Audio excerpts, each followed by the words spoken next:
All right, guys. We're going to do this one question.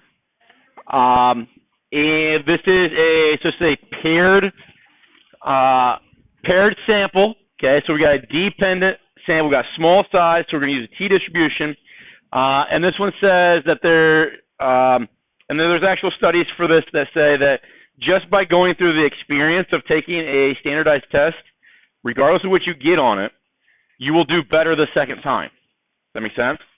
Okay, just because of the experience. So they've done this type of stuff. Now this one is saying that you tried hard the first time, didn't get what you wanted, take a course or whatever, some type of treatment, and take it a second time.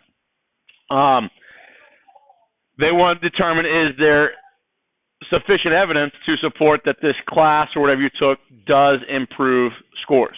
Okay,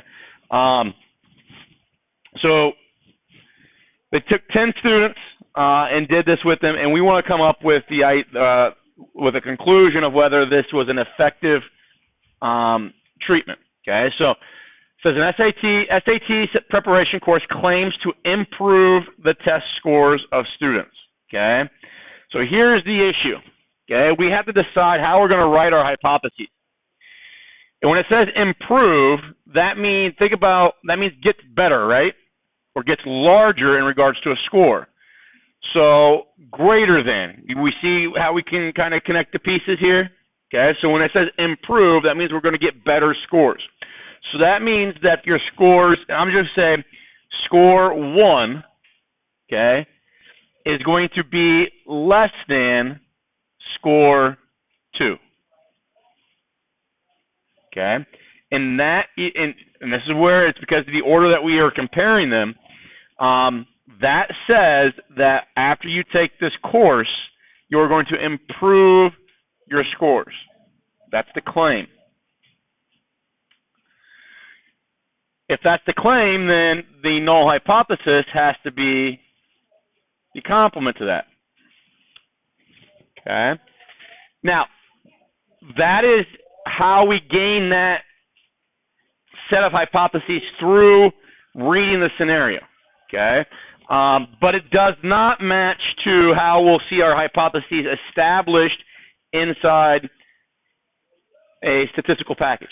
Okay. So what I want to do is I want to rewrite this a couple different ways. And it's just through subtraction. Would you guys agree that mu1 minus mu2 would be greater than or equal to 0 if I subtract mu2 from both sides? And then my alternative would be mu1 minus mu2 is less than 0. Okay. Now, if this was a set of independent samples, we would leave this alone, and that was the way that we were establishing our hypotheses. Okay. But because they're dependent samples and we know that they're paired, we can actually reconfigure that, and basically it's just redefining our terms. And we're going to say now that this can be rewritten as mu sub the difference. Okay, so sub D. And you're going to see when we use StatCrunch that it actually uses capital D instead of lowercase d, but it doesn't matter. Okay. So I redefine what I've got highlighted here as just this one parameter and say that it's less than 0. Then this here would be mu sub d greater than or equal to 0. Okay.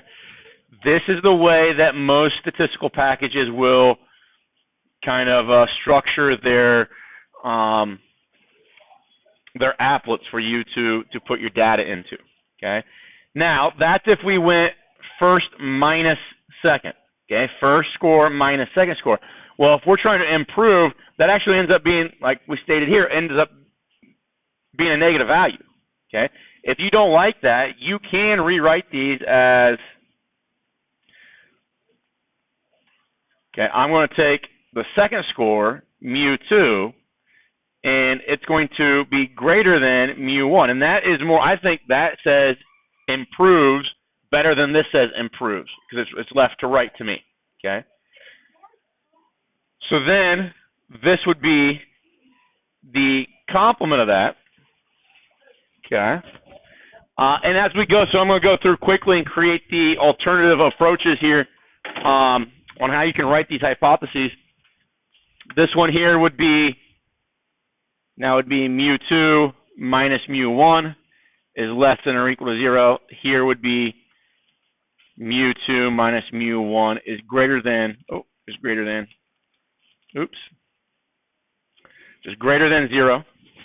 Okay. And then if we redefine, then this one would be mu sub d less than or equal to 0. This one here would be mu sub 1. Or sorry, alternative hypothesis H sub 1 would be mu sub d greater than 0. And what I want you to see here is with these ones I've got boxes around, they are different hypotheses. Okay. One is the top black one is a left-tailed hypothesis test, right? The one on the bottom is a right-tailed hypothesis test. Okay. If you do the one on top, you're going to get a negative t-score back. Okay. If you do the one on the bottom, you're going to get a positive t-score back. Those t-scores, their absolute values are going to be the same. Okay. The p-values that attach to those, or the areas that attach to those t-scores, are going to be the same. Okay. But the manner in which we, especially if we were to do this by hand and look at the curve and maybe use Excel to grab areas and that kind of thing. One of them you think has a left-tail test, the other one has a right-tail test. But regardless how you do it, you're going to get the same conclusion as your neighbor if they did it the other way. Does that make sense? And it's just because I always get the question, well, how do I know? Do I subtract second score minus first score or first score minus second score? It doesn't matter. Make sure that you understand that you identify, which one's which, okay? And so the 2 and the 1 allow me to know that this was the second score, this was the first score. Previously, yesterday, I think we used B and A, okay, for before and after. So somehow establish your subscript so you know the order that you're doing it, but it should not matter, okay? So once we have that information, we're going to go to StatCrunch.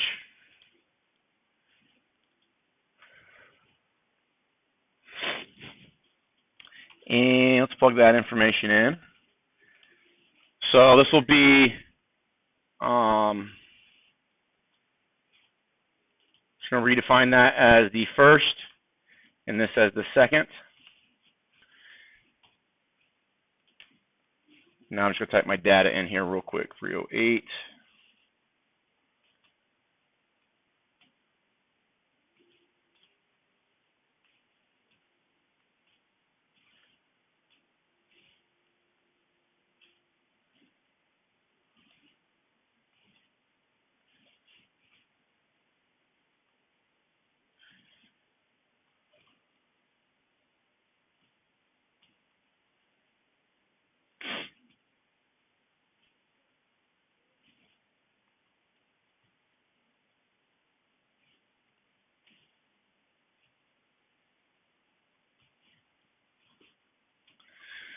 All right, so we plug that stuff in. And what I want you guys to realize, I'm going to draw real quick over here what would be happening in this situation, okay? We'd be doing a left, so mu would be there. We'd be doing a left-tail test, okay? So our t-value right there that we're going to find, and then this would be the p-value that we're going to find, okay? On this one, it would be a right-tail test. Okay, there's our hypothesized mean or difference in means, and then here would be the t-value that we're going to find, and that would be the p-value, or the area of that would be the p-value. Okay, so how I set up and establish my alternative hypothesis is going to dictate which one of these I use, right? So if I go using StatCrunch here again, let's get this scrolled to the side there. If I go to Stat and go down to T-stat and go to paired, it's going to bring this up, okay?